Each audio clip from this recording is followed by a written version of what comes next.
Well, some wordplay in the title of a scathing opinion piece. Minnesota is becoming the land of 10,000 frauds. A play on, the land of lakes.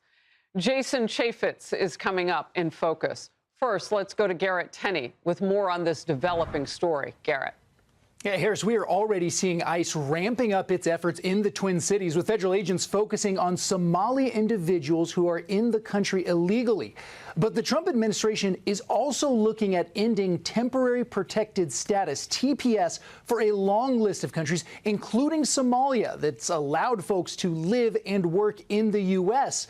These moves come after those massive fraud schemes in Minnesota, where dozens of folks, almost exclusively from the Somali community, stole more than $1 billion taxpayer dollars by fraudulently billing several state social service programs. At yesterday's cabinet meeting, President Trump said he wants Somalis to leave. I don't want them in our country, I'll be honest with you, okay? Somebody would say, oh, that's not politically correct. I don't care. I don't want them in our country. Their country's no good for a reason. Their country stinks, and we don't want them in our country. Minnesota is home to the largest group of Somali refugees in the world, close to 80,000 people. Most of them have become U.S. citizens, according to the Census Bureau, and over the past few decades, they have become a political power block in the state, especially for Democrats. So yesterday, local officials lined up to blast the president over his latest comments.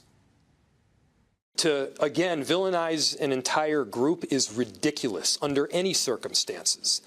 And the way that Donald Trump is consistently doing it, I think, calls into question major constitutional violations. And it certainly violates the moral fabric of what we stand by in this country as Americans. So far, more than 50 people have been convicted in that massive fraud scheme. 78 others are charged, and we are told that this investigation very much ongoing, and that what we've seen so far could be just the tip of the iceberg. Harris? All right, Matt, great reporting. Thank you for getting us started. Fox News contributor Liz Peek has written a new opinion piece. Quote, why didn't the Minnesota authorities crack down sooner on the blatant theft? Reportedly, they were afraid of offending the Somali community, which constitutes a solid voting bloc for Walz and his Democrat colleagues. One local politician put it this way: if you don't win the Somali community, you can't win Minneapolis. And if you don't win Minneapolis, you cannot win the state. End of story. All of that a quote. Minnesota Democrats driving that point home. Obviously, everyone knows that our president is racist, xenophobic, Islamophobic, and we are going to fight that. America has a history of fighting and stopping those kind of individuals who continue to divide people and divide communities. Jason Chaffetz now, a Fox News contributor and former Republican congressman of Utah. First of all, let's talk about the fraud allegations. And having lived in Minnesota, and both in Minneapolis and St. Paul and there, the Twin Cities, let's talk about that community. But first, the fraud, your reaction. That's a lot of money. You can't just go hide $1 billion. Like, these people have, they've earned it. And Donald Trump is right. That last person to make the comment about dividing communities and all that, you know what? President Trump is pro-America. It is anti-American to actually rip off the American taxpayers. We're the most generous country on the face of the planet. Minnesotans that I know even have relatives who live there. They're very generous. But there's nothing like coming in, ripping off your community, stealing it from the people who actually do need these goods. And Liz Peek wrote a great column. She talked about they had budgeted like $2 million for certain reimbursements, but now that number's over $120 million. And it ends up that, hey, it happens to be these Somalians that are accused of ripping off the system and then sending it to a terrorist organization to go kill people overseas. Wow. Just real quickly, because I covered some of these cases when I lived there. Minnesota for years, certainly after 2007, 2010, with a growing population from East Africa, particularly Somalia, Minnesota struggled for years to stem the recruiting of some young Somali men by the Islamic State group and the Somali-based militant group Al-Shabaab. Now, we knew that that was happening. We had more than a dozen of those young men indicted and caught up in a trial and all of that. not many years ago. And then just this past September, they had another case, a 23-year-old defendant who pleaded guilty of providing material support and resources to a designated foreign terrorist organization. Look, Minnesota has a problem. The president is targeting them because they apparently, at least some in their community, uncalled, don't really want to assimilate. Look, if you're here legally and lawfully and you're not committing crimes, you got nothing to worry about. But if you're here illegally and you are committing crimes and you are supporting a terrorist organization, these terrorists, the Al-Shabaab, their ties to Al-Qaeda, and what they've been doing to kill people around the world in Kenya and other countries. You look at the pirating that's going off the coast of Africa there. It's unbelievable how bad they've been. And they were designated a foreign terrorist organization back in 2008. And so if you have the funding that's happening by ripping off the people in Minnesota and the American people and their taxpayer dollars, I applaud. I want Secretary Noem, I want the President of the United States to go in there, root it out. ICE is going to do the difficult thing, but you know what? You're here illegally, you got to go home. You've got to be detained, you have to be deported, all of them. You're here illegally, you're all gone.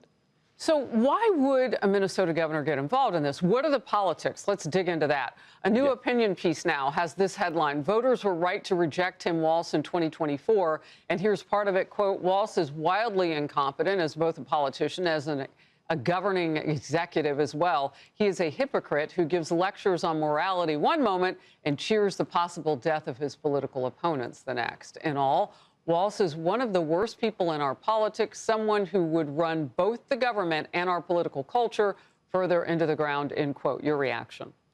When I was in Congress, in the House gym, his locker was right next to mine. Nice guy, but he's an idiot.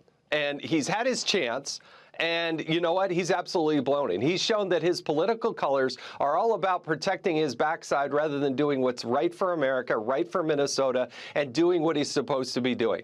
He is so wrong. Between him and the Attorney General, who doesn't get enough credit for being an idiot as well, Keith Ellison, who served with us in the United States House of Representatives, they are a 1-2 punch there in Minnesota that is destroying that state.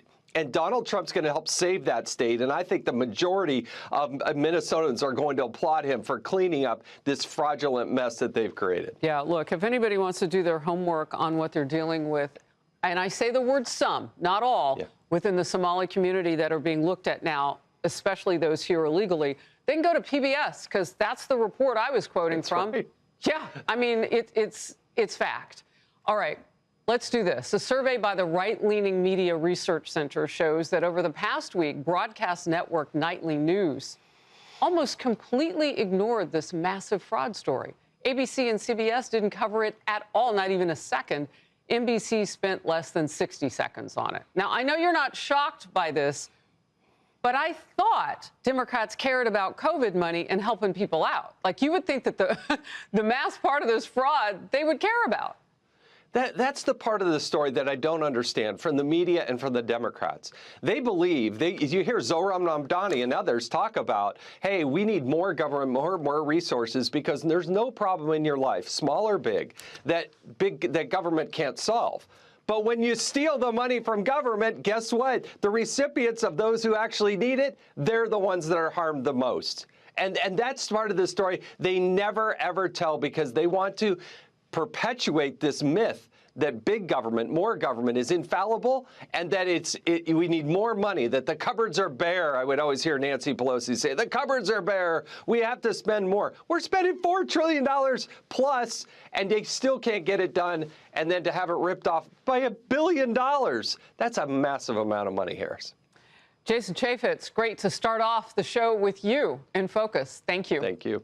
Here is the Minnesota fraud scandal as we understand it right now. A lot of companies and organizations were tapping into this, like Feeding Our Future, the Department of Human Services in Minnesota, Smart Therapy Center, whatever that is. There are more, just three that we wanted to point out here. Here's how they did it. Deceptive enrollment and Medicare programs. This is how it works. Fake meal counts, which means fake number of people, fake records and invoices, fraudulent autism diagnosis. That's how they work this system now. How much they stole, we believe at the moment it's more than $1 billion. Maybe that number goes higher. Tom Emmer's with me now, congressman from Minnesota, who's been quite critical so far. And, sir, thank you for your time. I heard you on the air in an interview the other day. I want you to listen to your governor, Tim Walz, respond to the allegation. He says it's no coincidence that the buzzards are circling in his state. Watch here. My message is simple on this. You commit fraud in Minnesota, you're going to prison. I don't care what color you are, what religion you are. Anybody who wants to help us in that, we welcome that. But sitting on the sidelines and throwing out accusations, and let's be very clear, demonizing an entire population and lying to people about the safety and security of this state is beneath that. That was his comment yesterday. What's your comment today, sir? Well, calling out criminal activity, Bill, is not racist, and it's not unfair. Look, this guy is pathetic. He is incompetent. He's a pathological, sociopathic liar. He lies about everything. Got caught on national TV, Bill, lying about something as dumb as when he was at Tiananmen Square. And his response to that back then was, you know, I grew up in a small town. Sometimes I'm a bit of a knucklehead. Look, my hat is off to President Donald J. Trump.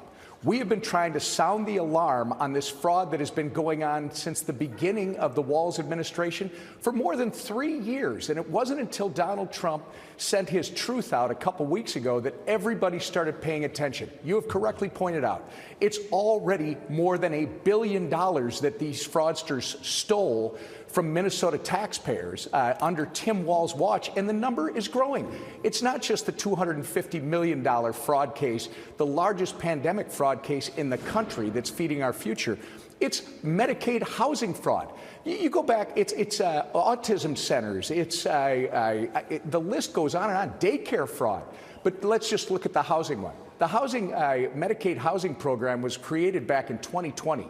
They estimated it was going to cost annually about $2 million. You know what? From 2020 to 2024, it was $100 million. And they shut the program down in October of 2025 because from the beginning of the year, they'd already sucked out $61 million. And this idea that it's not going to al-Shabaab, they're sending the money back to Somalia, Bill. Yeah. People should understand, al-Shabaab controls the financial infrastructure in Somalia. It is going back to Somalia where al-Shabaab, the terrorist organization, is in charge. Okay, so at the moment, I just want to read this from a federal prosecutor. His name is Joe Thompson. I don't know if you know him or not. I do. All right, so he made this comment at the end of July, all right? This fraud crisis didn't come out of nowhere. It's the result of widespread failure across nearly every level of leadership in Minnesota. Politicians who turned a blind eye, agencies that failed to act, prosecutors and law enforcement who didn't push hard enough. This isn't just a few criminals exploiting the system. This is a system that's been begging to be exploited. Sir. Amen. Joe Thompson also said the level of fraud that he has found in just his investigation is, it takes your breath away. Here's the big issue. What I want to know as a Minnesotan, you've got $1 billion that went out under the Walz administration. By the way, he went on national TV saying, I take responsibility for prosecuting fraudsters. Tim Walz has done nothing. Tim Walz has not held one person in his administration accountable for $1 billion of fraud. And my question now is, this isn't just negligent incompetence, Bill. Somebody is complicit in this. And if the governor, there are whistleblowers, alleged whistleblowers out there that are claiming that they let the governor know and that he not only ignored them, he actually retaliated against them. If that's true, Bill, there probably should be an investigation into criminal charges. This governor, the attorney general, it stinks to high heaven. All right, he just thinks the government's picking on him, but we'll see where it goes. $1 billion sounds like it's a lot more than just picking. Sir, thank you for coming on. It is your home state in the spotlight, and we'll find. Minnesota Governor Tim Walz says he's open to the Treasury Department's investigation after millions of taxpayer dollars reportedly made its way to a terrorist group in Somalia. When the President of the United States sets up and tweets 150 times after midnight and targets certain people, it's not a coincidence that they're targeting Minnesota. If they want to help us, I welcome that. I think they do an investigation, find out, but I don't think anybody in here really believes their motive and their timing is about actually doing something about this. The failed VP candidate is questioning the Trump administration's movements, but members of Congress say this is all about protecting Americans and their money. The House Oversight Committee, which is also investigating, says Walz was warned about massive fraud in a pandemic food aid program for children, yet failed to act. So far, at least 50 people have been convicted in the massive fraud scheme, with nearly 80 others getting charged. Minneapolis leadership claims this is a massive case of government overreach. Targeting Somali people means that due process will be violated. Mistakes will be made. We need to also be demanding better from an administration who is intent on targeting people and committing so much time, energy, and money to terrorizing certain groups within our community. That's not American. If there is anything that is, a violation of someone's human rights or civil rights, excessive force or anything like that, they absolutely have a duty to intervene as police officers. What are they talking about? I mean, that first speaker was Jacob Frey, the mayor. And let me just quote the New York Times. Let's clear this up. This is not some right-wing investigative story targeting Tim Walz. No, New York Times says it's staggering in its scale and brazenness. This story, it's been happening for 5 years, and they wasted up to $1 billion, this is New York Times, in taxpayer money. That is more than Minnesota spends annually to run its Department of Corrections. That's the New York Times. Tell that to Jacob Frey. Look, they're lying to you. In short, since 2019, primarily when Tim Walz became governor, to now, Minnesota's government has become a pseudo-criminal run enterprise. Another set of numbers that matter: from 2019 to 2023, Minnesota's SNAP payments, $509 million in 2019, 174% rise from 2019 to 20. 2019 to 20, and $1.5 billion plus in 2023. What happened in Minnesota that required that much of an increase in outbound SNAP money alone from that program? The fact is, they didn't choose to ignore. They simply closed their eyes to the waste, the fraud. A restaurant owner should not be stealing $250,000 in COVID funds, in one example, millions of dollars. Now we have the outbound money going to Al-Shabaab, going through the NGOs, going through these. When you're stealing money from children, Tim Walz, which is what your administration let happen, and it's going overseas to terrorists, don't blame Donald Trump. Yep. There's something I'm quite confused about. 2022 is when Merrick Garland started charging in this case. 2022. That's a lot of years ago. But yet the media somehow didn't discover the story. And then we find, I'm going to answer my own question. Let's look at this. Now that this has been covered by the New York Times, 0 minutes of coverage on ABC, 0 minutes CBS, less than 1 minute NBC. Harris, this has been going on since 2022. Where is the investigative So I worked for ABC News for years in the Twin Cities, and the start of that was really the start of when we would see East African nations like Somalia coming over. And they had very good social programs in Minnesota. And so that was a magnet for them. And they came, and many were beautiful families. But what came with them were all of those connections that the Islamic State had, both outside our country and tied to some of those East African nations, and inside with Al-Shabaab, that militant group that's on our soil. So you saw a lot of recruitment, and Minnesota had a problem with this, and they knew that they did. 2007, 2010, they knew that it was growing. They didn't call it. They didn't. And so as it began to grow, those young, mostly men, were picked up, at least a dozen of them that we know of, maybe more. And those trials began by ISIS. It became a problem there. So if they were willing to ignore the veins of radicalization and terrorism in the state of Minnesota, why should we be surprised that they would ignore $1 billion plus? You know what else they ignored, Harris? The Somali gangs. So it's not just about Al-Shabaab. The Somali gangs in Minnesota that prey on their very own community that Ilhan Omar ignores.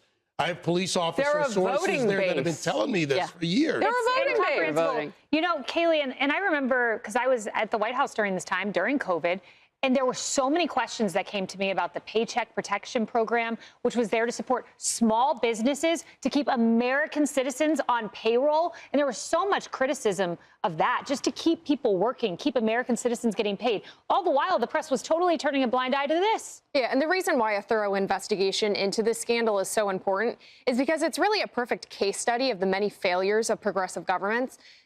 You had mass migration without any assimilation at all. You had racialized politics that pressured people not to say anything about the lack of assimilation. Then you had bureaucratic mismanagement of taxpayer funds, and then the total drive of any real accountability from the people who mismanaged those funds in the first place. You don't see any sort of apology from Tim Walz. Hey, Minnesotans, I'm sorry for wasting $1 billion by letting the Somali community do this.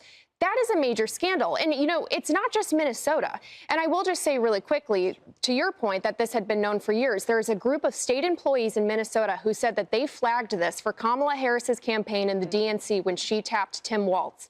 And they said nothing about it.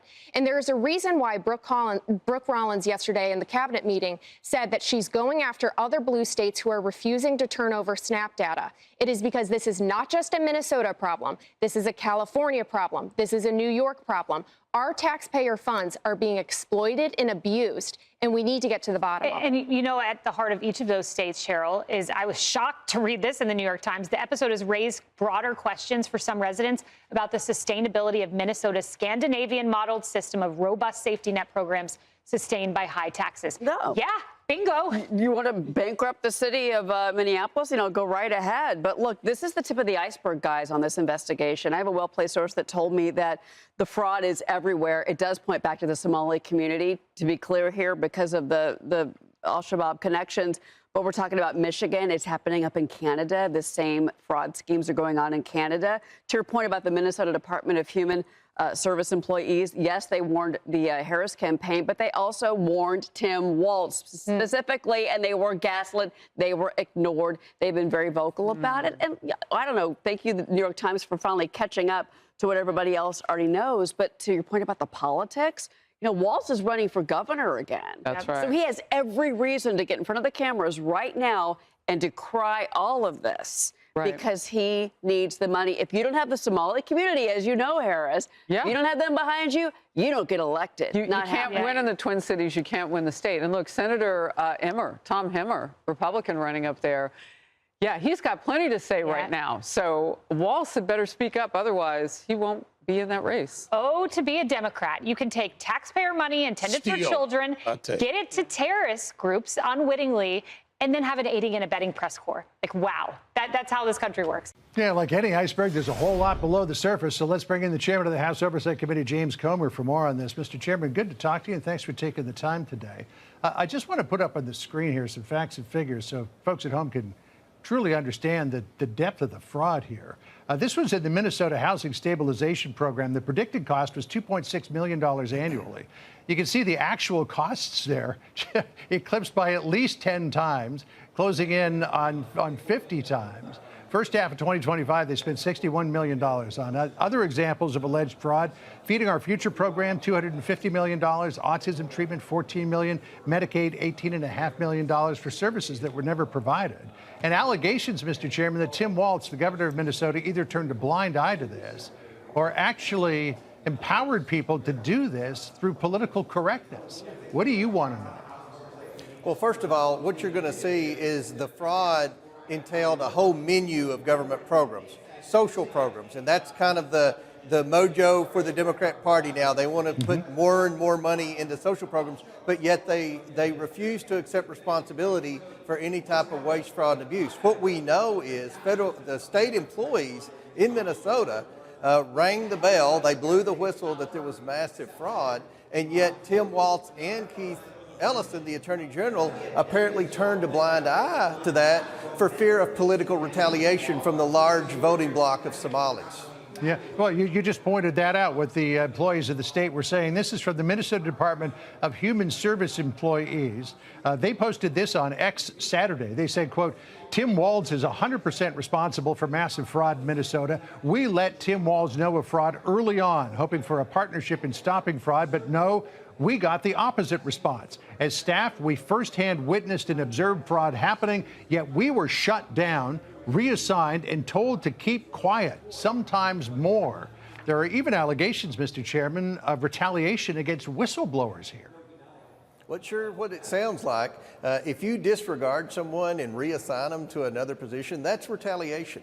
And, you know, Democrats used to say they protected the state and federal employees who worked for the government.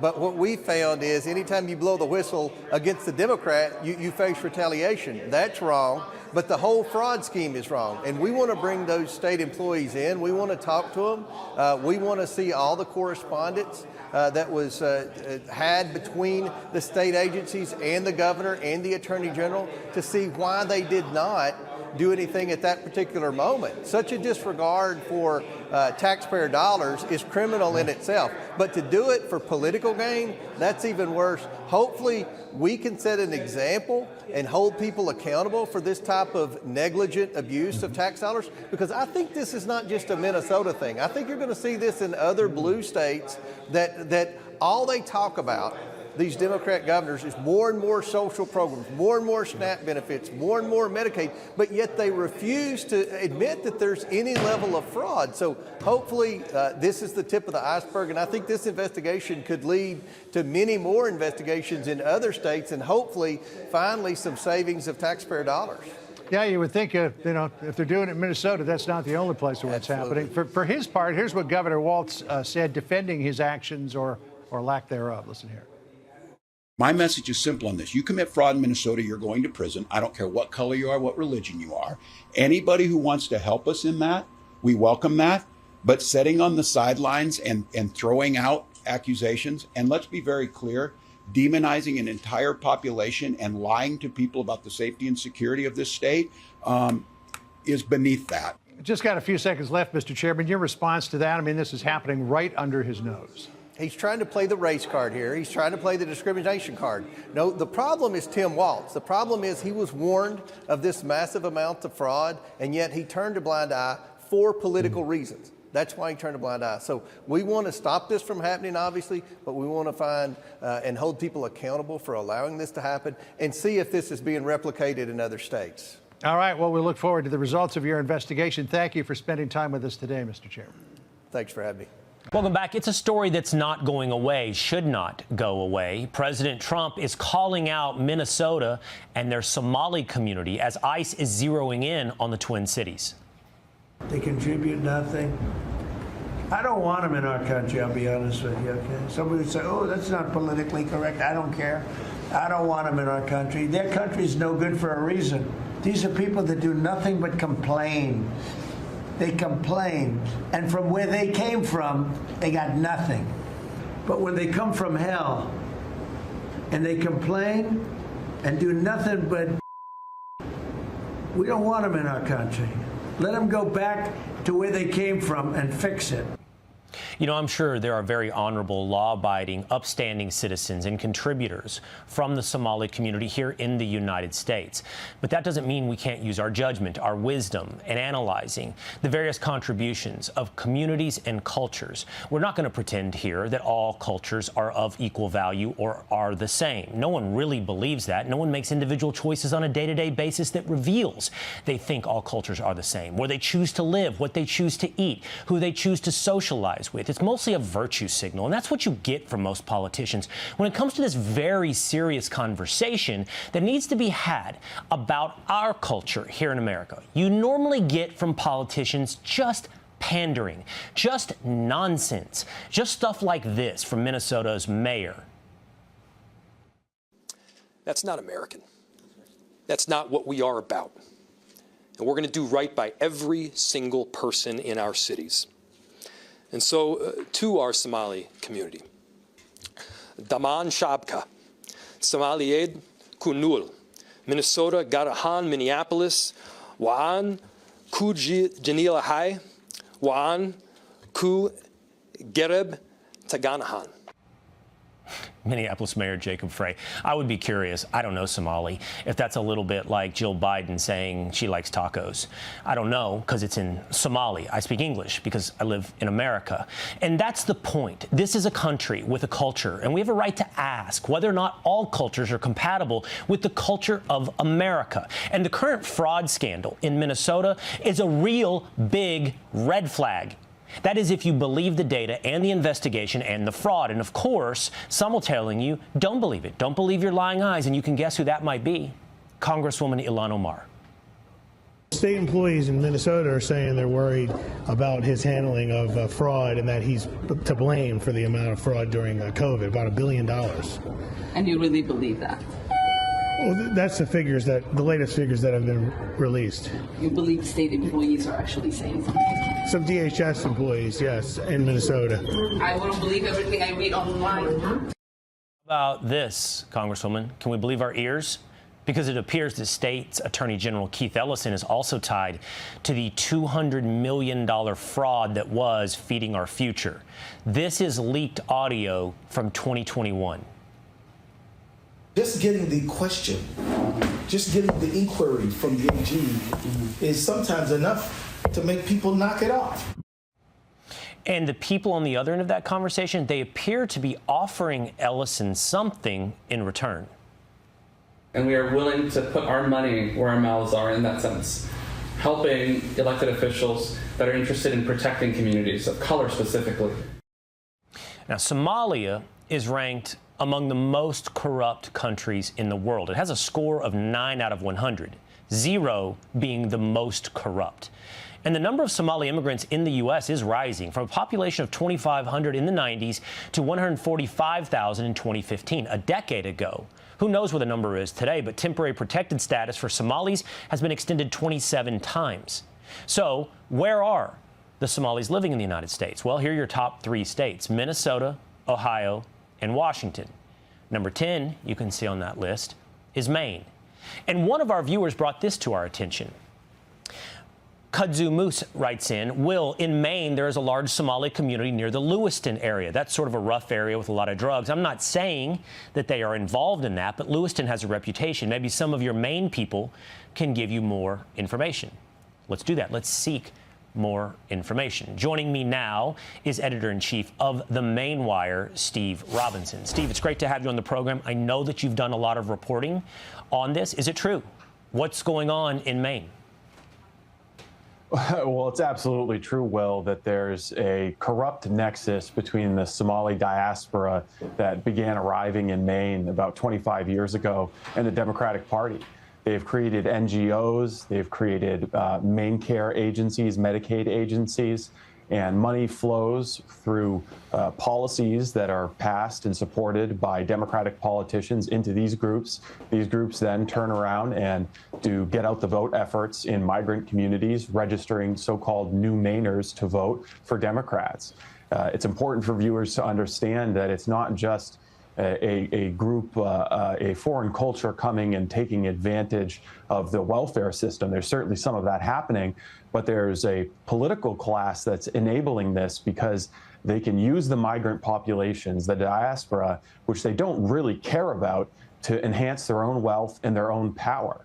Here in Maine, we have multiple Somali American refugees who are in our state legislature. The only individual who is in the Office of New Americans right now is a Sudanese refugee. And all of them have ties to the administration of Governor Janet Mills, who is currently running for Senate. All of these NGOs get no-bid contracts. They get preferential treatment. They're highly politically connected.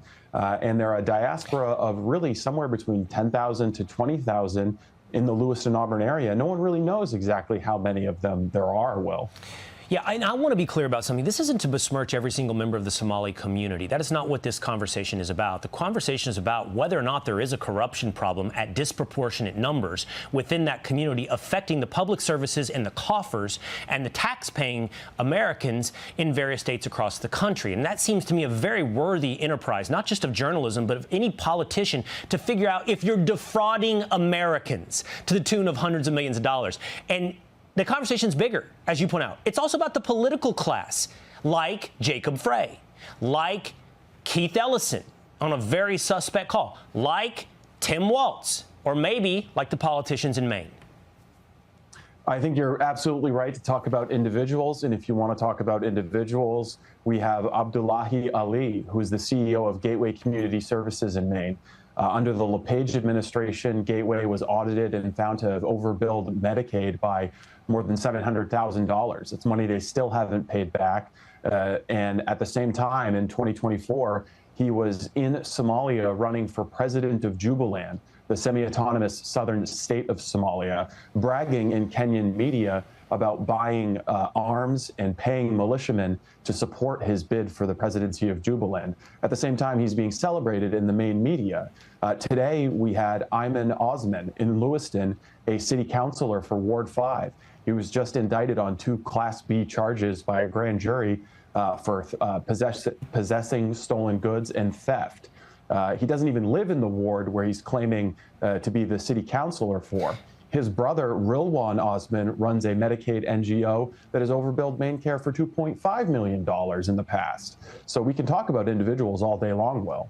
Right, and this cannot be waved away. It's been tried to and successfully been waved away as, oh, this conversation is xenophobic. Oh, this conversation is racist. That was done in Minnesota to the tune of hundreds of millions of dollars, and that's only what we know of so far. By the way, that's what was done in the UK that allowed little girls to be raped in rings in towns across the UK for years, and we're simply not going to allow that to happen in America. Steve, thanks for keeping us up to date.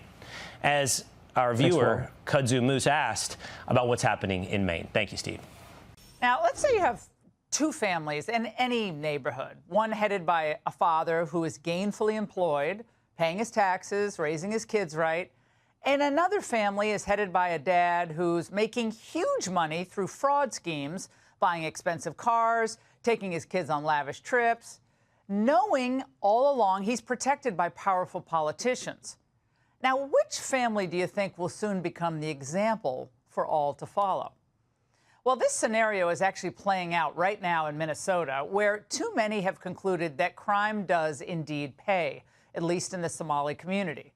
For years, this politically powerful group, a staggering 80,000 strong, has had liberals like Governor Tim Walz and Twin Cities mayors in their back pockets. And now they've concluded, yeah, they're above the law. Walz he should be ashamed. That beautiful land, that beautiful state, it's a hellhole right now. And the Somalians should be out of here. They've destroyed our country. And all they do is complain, complain, complain. Well, thanks to the City Journal, Americans and President Trump were made aware of a decade-long string of Somali fraud schemes that ended up stealing billions of taxpayer dollars by exploiting Minnesota's very generous welfare state, where the culprits here inoculated themselves from scrutiny by crying discrimination at every turn. You know how it goes. Well, it took long enough, but prosecutors finally started bringing the culprits down. We've got 78 people that have been arrested pursuant to our investigation along with the interagency, and that investigation is very much ongoing. We are not finished. It was one of the largest fraud scams ever committed in the state of Minnesota history, and we are going to continue to interview and subpoena anyone involved with this case. And now the state is getting a thorough review also by the Treasury Department, which announced it was launching its own investigation, including the claims that millions of the taxpayers' dollars were funneled to that Islamic terror group, Al-Shabaab. And on top of that, House Oversight Committee Chair James Comer just announced his own investigation. Now, this is all long overdue, but naturally, Democrats like Mayor Jacob Frey ignore the opportunity to clean up the crime and instead attack Trump and then pander to the Somalis. We need to also be demanding better from an administration who is intent on targeting people and committing so much time, energy, and money to terrorizing certain groups within our community. That's not American. To our Somali community. Daman Shabka, Somaliyed Kunul, Minnesota, Garahan, Minneapolis. How embarrassing. And by the way, so much for the melting pot. But it's not just the left that's responsible here. So are the media. they were complicit in their aggressive lack of curiosity on what's been happening. Undoubtedly, they're afraid of damaging their everyone's welcome here narrative on the third world refugees. But this week, the New York Times was finally shamed into running this piece: how fraud swamped Minnesota's social services system on Tim Walz's watch. Now, it quoted a professor, Ahmed Samatar, who's described as a leading expert in Somali studies. And he noted that Somali refugees who came here after that country's civil war were raised in a culture where stealing from a dysfunctional and corrupt government was widespread. I don't want them in our country. Their country's no good for a reason. Their country stinks. We're going to go the wrong way if we keep taking in garbage into our country. Ilhan Omar is garbage. She's garbage. Her friends are garbage. Well, I'm not wild about the garbage comment. Remember when Biden called Trump's constituents garbage? We weren't too happy about that. But look, the blowback from the local politicians against the administration, I mean, the fraud was rampant, but their blowback against Trump, well, that's predictable here. No human being is garbage. And that kind of language is dangerous. It's dangerous. It puts people's lives in danger. Of course, he has his own history, but a danger? Trump's putting people in danger? Now, in the span of 3 decades, Minneapolis went from being a safe, homogeneous, sleepy city to a Somali gangland where criminality is regularly contextualized, such as with a recent case of the rape of a 12-year-old girl by a Somali immigrant. Now, before he was sentenced, his local Islamic center wrote him a community support letter. Isn't that lovely? And Trump's favorite congresswoman, who famously downplayed concerns about al-Qaeda, insists the negative picture painted of Somalis is all wrong. We are the most generous people. We are one of the most friendliest communities. It is why we made Minnesota home, because it fits with our character. Minnesota nice is not just something we say, it's something that is true. And Somalis are as nice as Minnesota is. We are, like I said, very resilient. We're very hardworking, and we are very patriotic.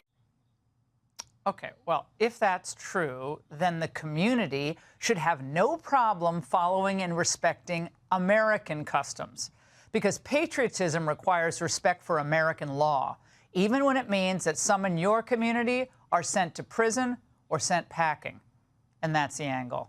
Hey, Sean Hannity here. Hey, click here to subscribe to Fox News YouTube page and catch our hottest interviews and most compelling analysis. You will not get it anywhere else.